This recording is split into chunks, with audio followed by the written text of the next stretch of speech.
स्वीकार करना है या अस्वीकार करना है। जो अर्हताएँ हैं, पहली हो गई 2 एकड़ ज़मीन, और सभी विभागों से आपको NOC लेनी होगी। प्लस जो ऐसे मार्ग होना चाहिए, जो अप्रोच रोड है वो 7 मीटर से कम नहीं होनी चाहिए, जिससे कि गाड़ियाँ आसानी से आ जा सकें। नगर पालिका की सीमा से अधिकतम 5 किलोमीटर की दूरी के अंदर रहनी चाहिए। जो आवेदक की नेटवर्क है वो गत वित्तीय वर्ष में न्यूनतम 50 लाख होनी चाहिए।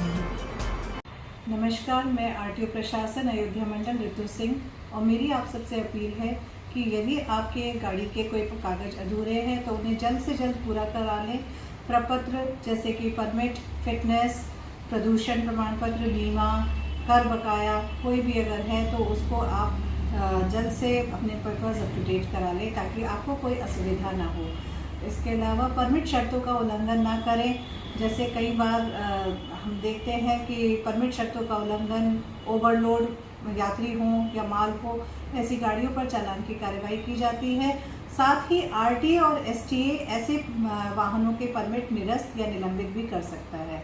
तो असुविधा से बचने के लिए नियमों का पालन करें। उत्तर प्रदेश सरकार ने निजी निवेश से निजी बस अड्डों की स्थापना हेतु 7 मई 2025 को एक नीति का प्रख्यापन किया है। आप भी अगर अर्हताएँ पूर्ण करते हैं तो आप जिलाधिकारी कार्यालय में इसके संबंध में अपना आवेदन करके इस योजना का लाभ उठा सकते हैं। तो एक परिवहन चैटबॉट नंबर भी इश्यू किया गया है। आप 8005441222 इस पर व्हाट्सएप का हाय संदेश भेजकर बहुत सारी जानकारियां जो परिवहन से जुड़ी हैं वो आप दे सकते हैं। और नोटिस जो हमारे कार्यालय से समय समय पर जारी किए जाते हैं तो उनकी सूचना भी उस पर उपलब्ध है। आप सबसे मेरी अपील है कि सड़क सुरक्षा के नियमों का पालन करें, क्योंकि ये सब आप ही की जान की बेहतरी के लिए बनाए गए हैं, जान की सुरक्षा के लिए बनाए गए हैं। जब आप सड़क पर चलते हैं तो आपको एक जिम्मेदार नागरिक की तरह सड़क दुर्घटनाओं को रोकने में अपना योगदान देना चाहिए और दूसरों को भी इसके लिए जागरूक करना चाहिए। लंबी दूरी के वाहन या नेशनल परमिट से आच्छादित वाहनों में 2 ड्राइवर्स अनिवार्य हैं।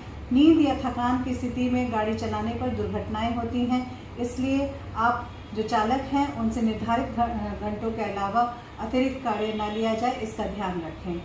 आप सबसे जो हम अपने संदेश देते हैं, बहुत सारे सोशल मीडिया जैसे X हैंडल है, हमारा व्हाट्सएप ग्रुप है, आपका चैटबॉट है, इसके माध्यम से हम ऑडियो विजुअल संदेश भी आपको देते हैं। साथ ही हमने ट्रांसपोर्टर्स और डीलर्स के साथ बैठक करके भी इन बातों को बताया है, उनको जागरूक किया है।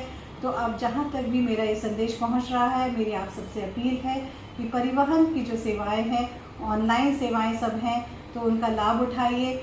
दलालों या अनाधिकृत व्यक्तियों के चंगुल में ना फंसें, अपनी बुद्धि विवेक का प्रयोग करें और नियमों से चलें, सड़क पर सुरक्षित रहें। जय हिंद।